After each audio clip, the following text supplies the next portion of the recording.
what you're doing right now, at this very moment, is killing you. More than cars or the internet, or even that little mobile device we keep talking about, the technology you're using the most almost every day is this, your tush. Nowadays, people are sitting 9.3 hours a day, which is more than we're sleeping at 7.7 hours. Sitting is so incredibly prevalent, we don't even question how much we're doing it. And because everyone else is doing it, it doesn't even occur to us that it's not okay. In that way, sitting has become the smoking of our generation. And of course, there's health consequences to this, scary ones, besides the waste. Things like breast cancer and colon cancer are directly tied to our lack of physical inactivity. 10%, in fact, on both of those. 6% for heart disease, 7% for type 2 diabetes, which is what my father died of. Now, any of those stats should convince each of us to get off our duff more, but if you're anything like me, it won't. What did get me moving was a social interaction.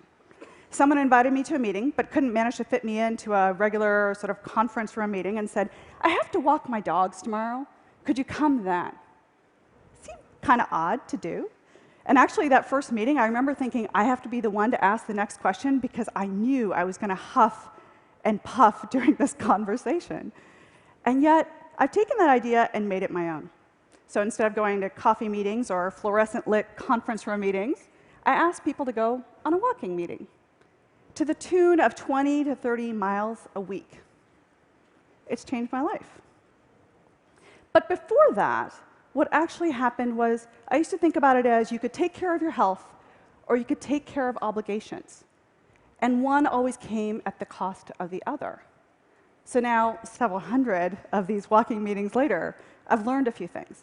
First, there's this amazing thing about actually getting out of the box that leads to out-of-the-box thinking. Whether it's nature or the exercise itself, it certainly works. And second, and probably the more reflective one, is just about how much each of us can hold problems in opposition when they're really not that way. And if we're going to solve problems and look at the world really differently, whether it's in governance or business or environmental issues, job creation, maybe we can think about how to reframe those problems as having both things be true. Because it was when that happened with this walk and talk idea that things became doable and sustainable and viable. So I started this talk talking about the tush, so I'll end with the bottom line, which is walk and talk. Walk the talk. You'll be surprised at how fresh air drives fresh thinking, and in the way that you do, you'll bring into your life an entirely new set of ideas. Thank you.